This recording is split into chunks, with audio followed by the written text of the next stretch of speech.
Welcome to the Coffee in the Barn. I'm Casey Bradley, President and founder of the Swine Group. If you are thinking about entering, changing, advancing, or reinventing your career in the animal science industry, we are here to help you succeed. In each episode, we will cover a variety of topics surrounding work, life, and professional development, leveraging my 20-plus years as a global leader within the livestock industry and my ever-growing professional network to interview other leading professionals. We couldn't do this without our sponsors, NutriQuest, IFF, and Continental Search. Reach out to us on our social media platforms or visit theswineGroup.com and subscribe now not to miss another episode.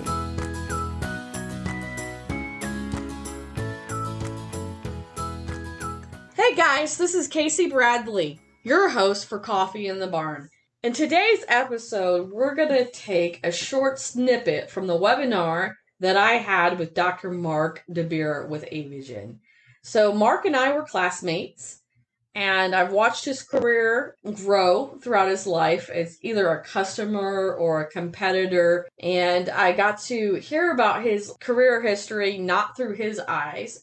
So it was really eye-opening to hear it from his point of view of his career and how he got to where he was. And I think he gives us a lot of insights on how to become that next generational leader. So stay tuned. And also, if you get a chance and you loved what you heard on this episode, make sure you check out his webinar on our YouTube channel, Animal Science Office Hours. Ladies and gentlemen, to share his journey with us today, please welcome Mr. Marc De Beer.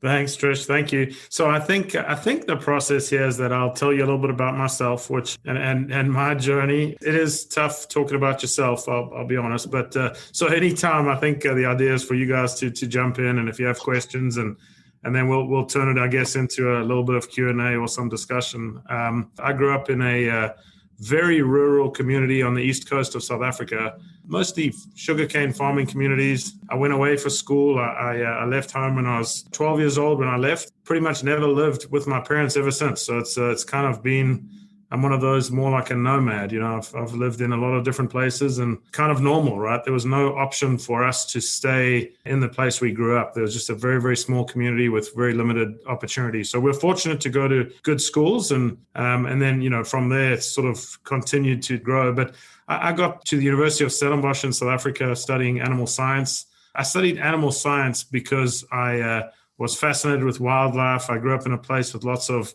wild game. So I didn't do my research. I didn't prepare real well for understanding what animal science is all about. Mostly I studied animal science because I wanted to work with wild game. I wanted to work with lions and leopards and, you know, wildebeest and things like that. And I got about 2 years in and eventually, you know, kind of built up the courage to ask one of the professors when we would start studying things like, you know, the wild game of South Africa.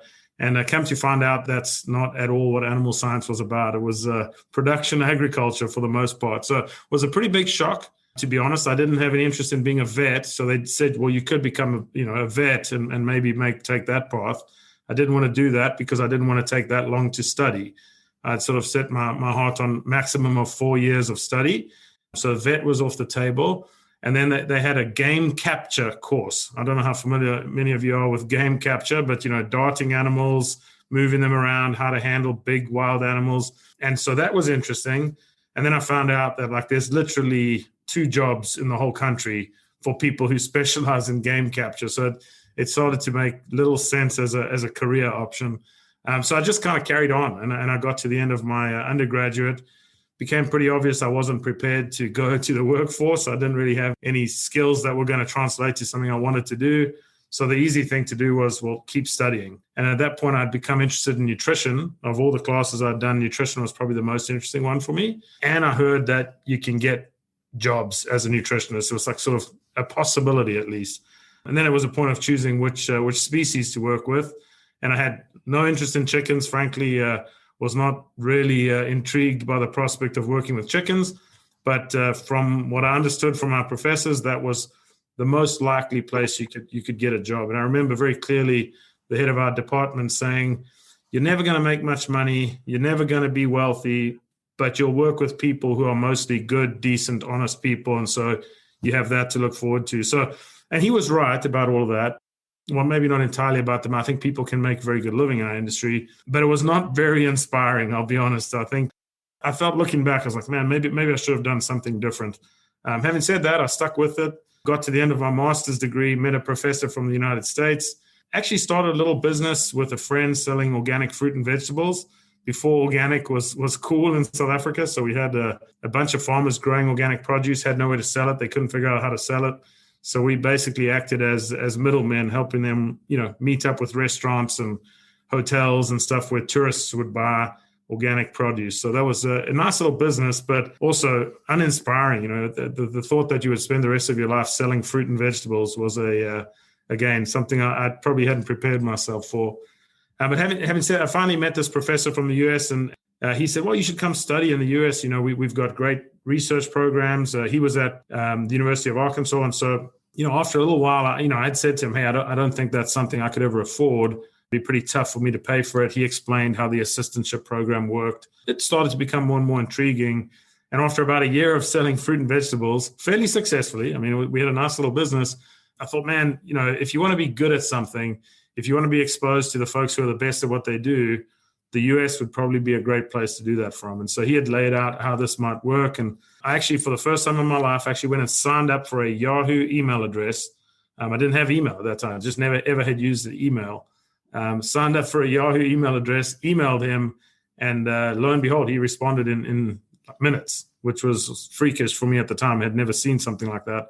About a year after that, I landed at the University of Arkansas and ended up studying, doing a PhD in poultry nutrition, which, again, at the time, it seemed, nutrition was of interest to me. I never necessarily had great interest in chickens. It was one that was convenient and there was a pathway forward. So I landed up, working with chickens. Came to Arkansas. I didn't know anybody in the US at all. I had a brother who lived in New York City who had about the same level of interest in chickens that I did, living in New York City. And so, it took me a while to settle in and get to know people. Tough to build a network when, you're not really part of the industry. You don't necessarily have a history in poultry. And so it took me a while, but, once I got to the end of my degree, I was pretty fortunate. I got a chance to meet some folks at Aviagen, happened to be a South African guy here at the time so him and I developed a bit of a connection. He was a nutritionist. And so I kind of got a bit of a break where I could get a job, and I never interviewed for any other jobs. It was kind of it felt like, well, I have a job, I should be grateful. And so probably like many of the things you can probably get a sense, I was pretty naive starting. Just about everything I've done, really, I've been pretty naive starting. Got into it, and about 6 months in, I realized, wow, there's tons of great folks, pretty welcoming to someone who wants to learn, someone who wants to figure out a path for themselves and wants to find a way to contribute. And so, just from that point forward, have kind of realized this all happened for a reason. The animal agriculture is, for the most part, filled with tons and tons of great people, right? These are people who, in modern society, that's maybe something that the world has moved away from realizing where our food comes from, right? So I've always loved nature. I've always loved biology. And it's pretty easy to get detached from that, right? It's pretty easy to live in a world where you don't see how nature works and how life really, really moves forward. And so we're fortunate we get to see that every day, right? So started in my career at Aviagen. It wasn't long before I told I was a nutritionist, had a PhD in nutrition, didn't have much practical knowledge at all, really, of nutrition, to be honest. I certainly did pretty well, read enough textbooks, wasn't particularly capable, practically speaking, right? So I was very fortunate, had a great mentor who helped me become sort of practically proficient. Also realized it's not rocket science, right? So rocket science is rocket science. After that, pretty much everything isn't rocket science. And so, with a bit of will, you can become pretty good at any of these things. And so obviously I had the will. I was always motivated to do well, mainly because I didn't have a safety net, right? There wasn't anywhere for me to go if it didn't work out. So I had a great mentor and told him within probably 6 months of starting the job, I don't think I want to be a nutritionist for very long. I don't know what I want to be, but I don't know if I want to be a nutritionist the rest of my life. It just feels like I'd probably get bored eventually, which I think would probably be true. And so he wasn't offended by that, but he wasn't particularly impressed by it. He's been a nutritionist his whole life. So, in a way you're saying, hey, I kind of don't want to grow up to be like you, which is I think I was polite about it, but I think he understood where I was coming from. And so at some point, I had a daughter. She's 11 now. When my oldest daughter was born, I was traveling the world, loving it. Aviagen's got this sort of global tech team. Guys are on the road 200 days a year, 230 days a year if you're single, and you don't have kids. That's great, right? You go and see all these crazy countries. You get access to really interesting businesses.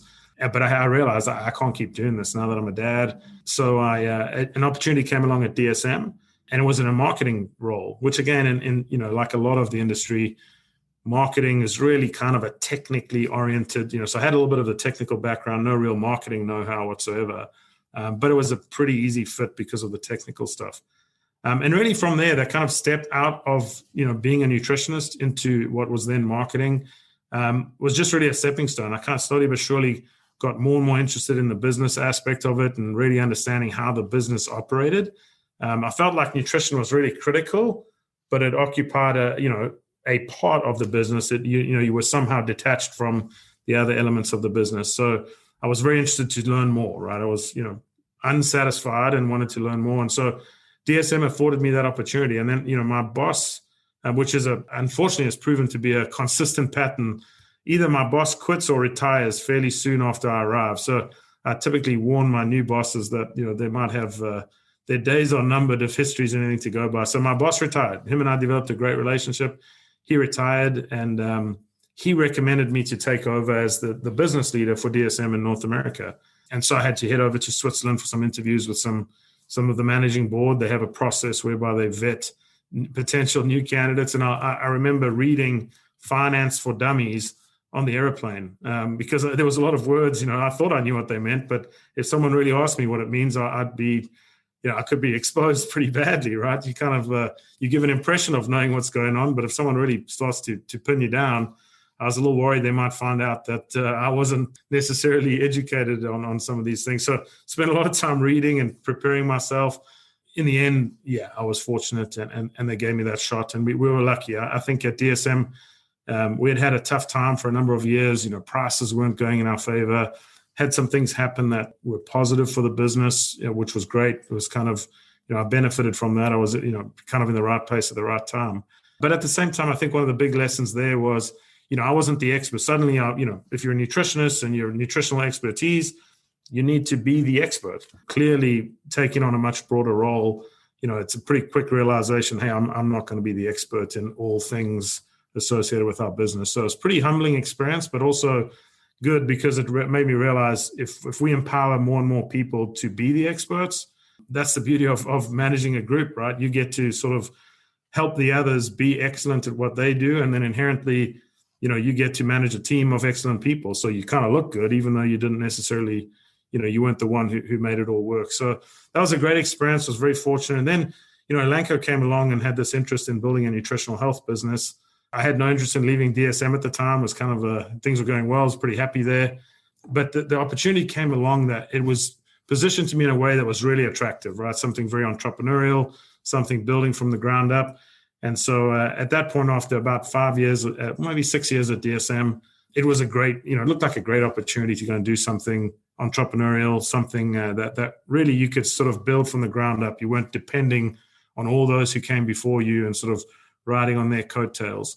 And that was a good experience. I think, Lilly in particular, extremely well-run company, very professional, tons of talent. I was amazed at sort of the level of talent in a human pharmaceutical company. Probably hadn't been exposed to just that much professionalism. Their systems were all exceptional. So it's a good experience. Also, probably a place where, you realize, hey, it isn't always going to be, it's not always going to be easy. So we had some great outcomes. I learned a lot, had some tremendous experiences, and things that, again, I wasn't an expert at, M&A and building strategic partnerships and doing, licensing and other deals that I hadn't done before. So it's very, very good experience from that perspective, but also learned like, hey, it isn't always going to be easy, right? It isn't always going to go according to plan. And then, the beginning of this year, Elanco became independent of Lilly, became publicly traded. That was a great experience, kind of watching the company go through that, becoming independent, becoming a publicly traded company with all the pros and cons that come with it, right? That's not it's not always the easiest thing in the world to manage, right? Where you suddenly are exposed to an investor community who really is not emotionally tied to your business. They are just simply expecting returns. And so, managing through that was a good, of course, I wasn't at the head of the company, but I was, more senior, was able to kind of, see how that works and understand some of the pros and cons of that, and global operations and how we structure them and how we keep accountability clear. One of the things I've learned is when you detach accountability and authority, so you're responsible for it, but you don't have authority to make the decisions. In my sort of brief professional career, I would say that is the biggest source of frustration I've seen in employees, is when they're accountable, but they don't have authority. And I think as you get bigger, more global, more complex, you've got different product lines, maybe you're servicing different species, geographies, it's really easy to allow that disconnect to happen. And I think the biggest challenges I've seen in business is when that happens. And then it manifests as bad engagement, cultural challenges within a company. So definitely had some lessons on that. But then this opportunity came along at Aviagen. I've always loved the company, right? I loved what the business stood for. I loved the culture of the company. It's got a very family-oriented atmosphere, very committed to R&D. The company's very committed to progress. And so just a nice fit, it's kind of one of those things where it's like, okay, you've sort of made a change. I'm reluctant to make more changes. I think at some point in your career, you don't want to bounce around too much, right? This will be my fourth company, although one of them I've been here twice. But yeah, it's, some of the big lessons I guess I've learned is empowering people. My technical know-how, it's not meaningless. And I don't want to imply that it's not important.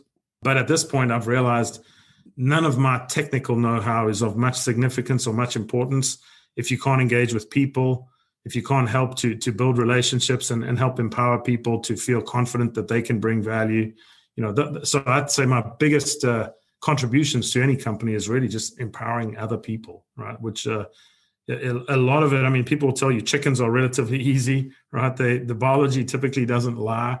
They respond how they're supposed to respond. They do what they're supposed to do. We mess up frequently, and they unfortunately pay the price.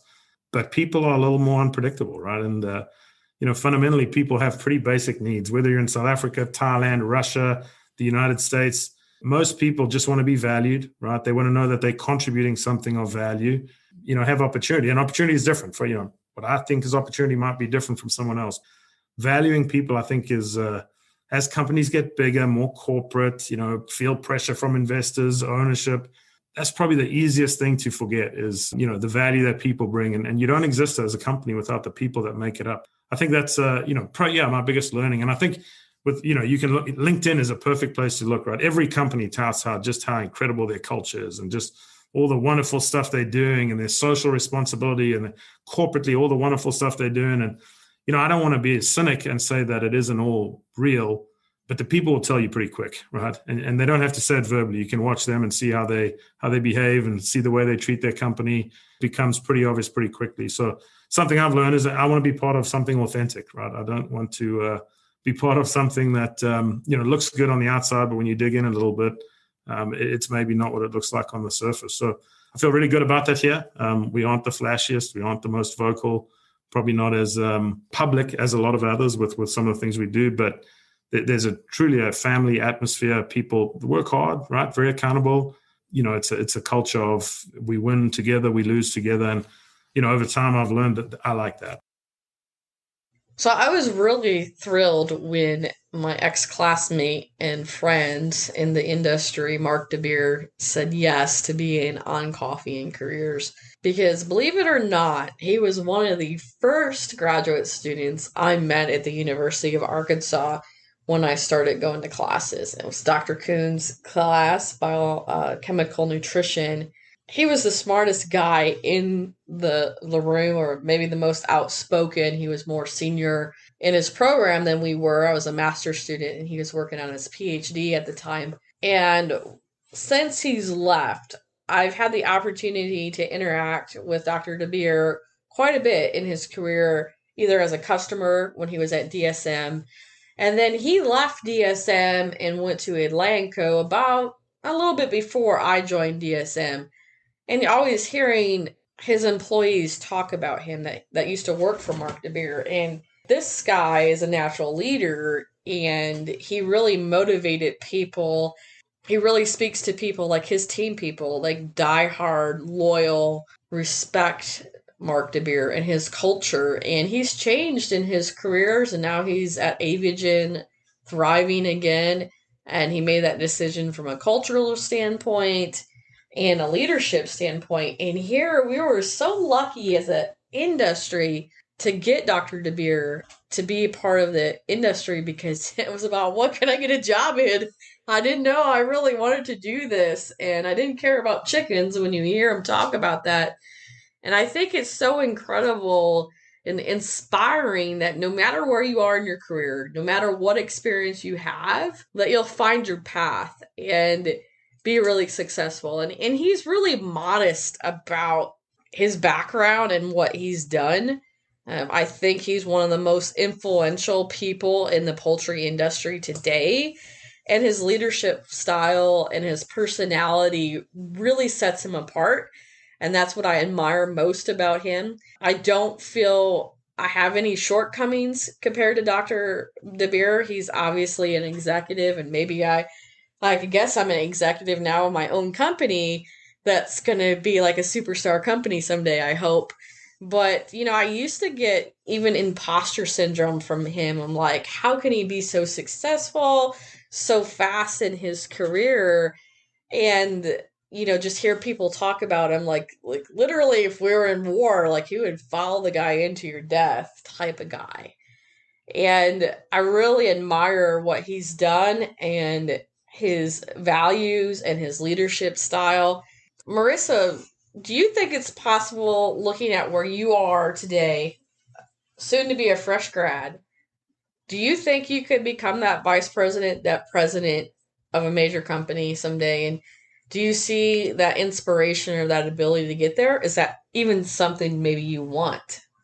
Yeah, as of right now, looking into the future, I'm not sure that that's something I foresee in my career path just from kind of where I want to be. I don't know if I want to be in that type of role.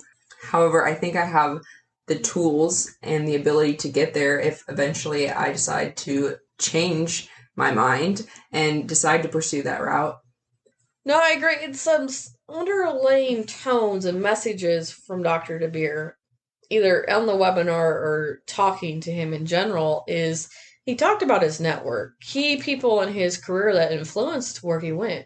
Obviously, it was to get a job, and what experiences and where money was, and jobs was a key driver for him. And if you understand, coming from South Africa, the lack of jobs, the lack of opportunity, that's a real thing in South Africa and other countries around the world. And so, that really drove him and motivated him. But his strong personality and his desire to succeed, I think, motivated him further. And definitely his mentors and his network really helped him be successful. Kind of speak to how that's important for you to have the right mentors and network as you're figuring out where you want to go.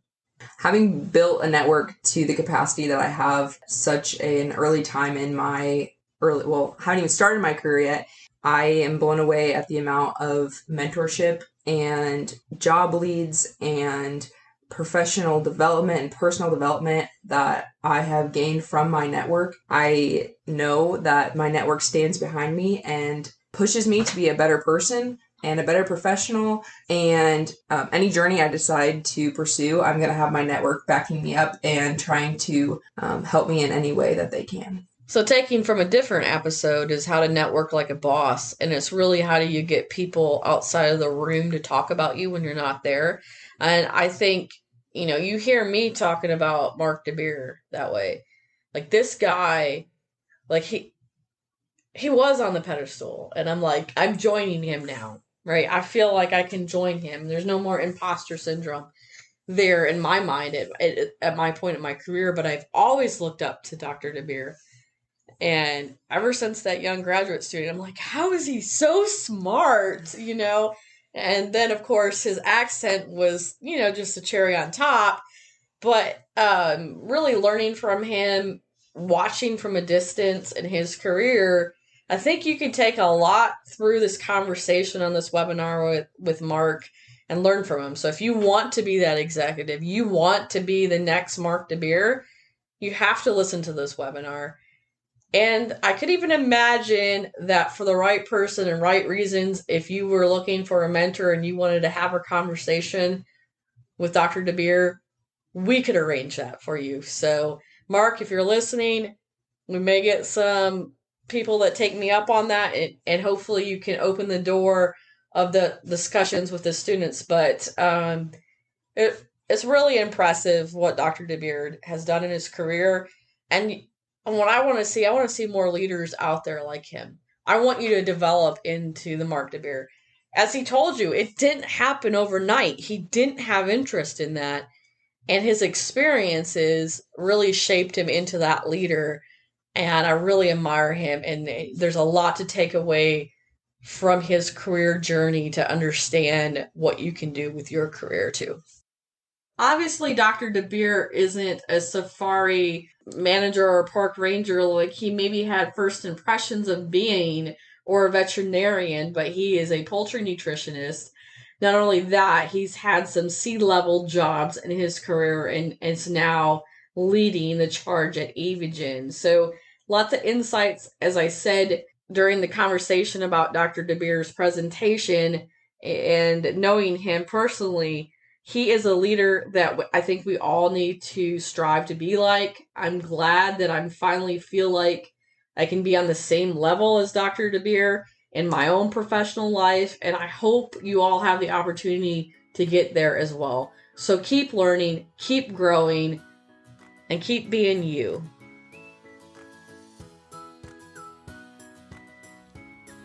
We hope that you enjoyed this discussion. You can watch the replay of this webinar, along with the rest of our webinar replays, on our YouTube channel, Animal Science Office Hours.